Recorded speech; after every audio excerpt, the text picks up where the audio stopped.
hamstring injury. He was in and out all game long. He had 2 receptions. Some dude named Cage or Gage, whatever the hell his name was, he was targeted 12 times. Brian Hill was running the ball more than Todd Gurley. You got no running attack. It ranks 24th in the league. You only rushed the ball 12 times because you know you didn't have a running attack. It was very predictable. I mean, Matt Ryan was just mincemeat. I mean, they were just salivating at the mouth. They knew exactly what he was going to do, and they knew that guys, Julio Jones, with him not being there, couldn't get open. So, I mean, the Saints deserve props and credit. Don't get me wrong. But when I say that I wasn't moved, I mean, I was more moved by what I saw from Taysom Hill. Because let me tell you something right now. This brother can do something that Drew Brees can't do, and that's run with that damn football.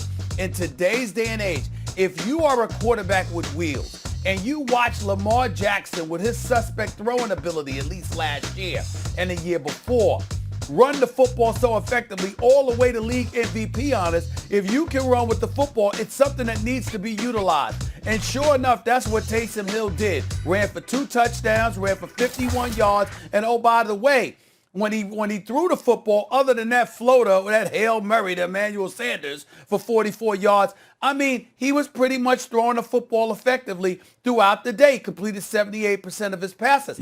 I didn't expect that from him.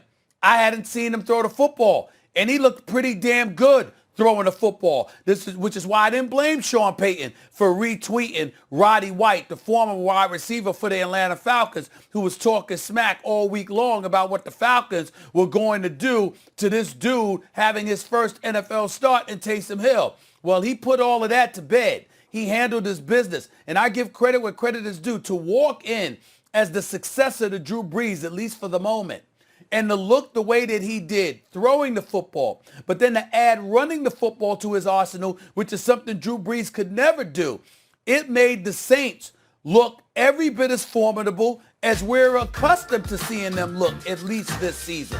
And that is what impressed me. It's who he was coming in after, which was Drew Brees. It was how effective he threw the football. It was adding the running dimension to his arsenal and putting that in play for that offense. And of course, I mean, I'm just looking at it from the standpoint that with all of that being said, it made perfect sense because guess what? Jameis Winston would not have run the football like that. So having Taysom Hill in there playing the way that he played, I got to stand down and give this young brother, this 30-year-old brother, props for showing up in the lineup and playing the way that he played yesterday. You can't get Jameis Winston to run the football that way. And if he threw the football that way, you stand and give him a round of applause. I got to give Taysom Hill the love today. We'll know what the Steelers will have done by Thursday night because they're playing the Ravens on Thanksgiving. What a huge game in 6 days. No, it is. And Tampa Bay can't look past the Rams tonight. Looking ahead to Kansas City. Get caught looking ahead to Kansas City and mess around and get smacked by the Rams, and then you'll really be in trouble. And I don't think they'll look ahead. Kansas City has an opportunity to see what their opponent is going to look like tonight when they take on the Rams.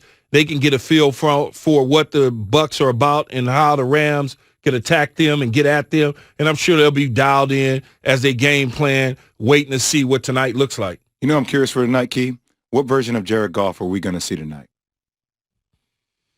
Hopefully not the Jared Goff that went down to Florida the last time and they played Miami. Hopefully you don't see that Jared Goff, or you don't see first half Jared Goff against the Buffalo Bills. You see a guy who looks like a $100 million quarterback against a defense that a lot of people had as the top in the NFC and now kind of has come back to the pack. The Buccaneers defense was solid and sound early part of the year, but since then they've kind of tailored off a little bit. I know they had a good game against Carolina, but it's the Carolina Panthers a week ago. Now you get a real offense with a real offensive mind coming into town with Sean McVay, the head coach who calls the offensive plays. You got real receivers out there with Cooper Kupp and Robert Woods and Reynolds. You got Jefferson out there. You got tight ends that are there. You got a quarterback, got a running game. It's a little bit different. It'll be a different task for the Bucs defense. But like you said, Jared Goff, what Jared Goff are we going to see? That's going to be key. No question about it. Once again, hit us up, 888-SAY-ESPN, 888-729-3776. Who's the one team Kansas City doesn't want to face in the playoffs? Or if it's easier for you, Key, J, and Z. Key is going with the Raiders. Is the Chiefs' defense good enough to win the Super Bowl? You had mentioned they can score aplenty. They tightened up under defensive coordinator Steve Spagnuolo last year when they had to. But yet again, I'm watching last night's game, and I know you said Derek Carr's playing great football, but they're just moving it up and down the field. Luckily, they got a guy that can move it down the field just one extra time to help you on offense. Well, it's the opponent. I know you. I'm in your division. I get a chance to see you every single week because I'm watching. Even though I'm not playing against you, I'm probably watching some sort of tape that has you on it because we play the same opponents. So I'm watching you every single week. So I kind of know what your strengths and your weaknesses are. This isn't Green Bay playing the Indianapolis Colts where they've only seen them a handful of times. This is a team that I see twice a year. Plus, you play Denver, we play Denver. You play the Chargers, we play the Chargers.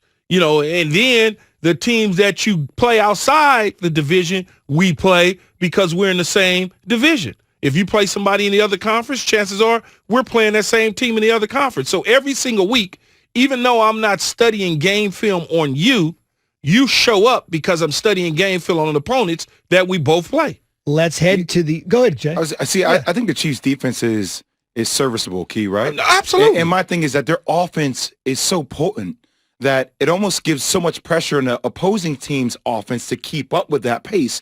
Nick Saban this weekend said something I thought was interesting. He said it used to be that good defense beats good offense. And he says good defense doesn't beat good offense anymore. You know what I mean?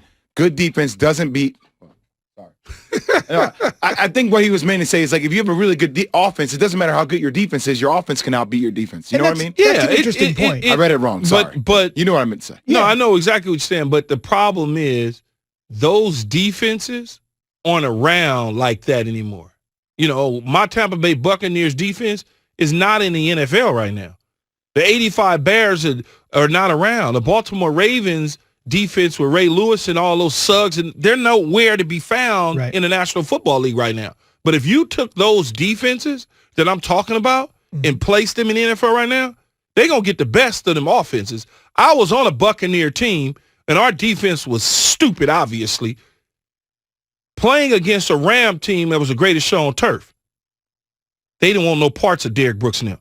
Right. They was laying down. Stupid good, by the way. Stupid for people good. that don't know. No, not Sapp, stupid right. smart. Right. Stupid good. Stupid good.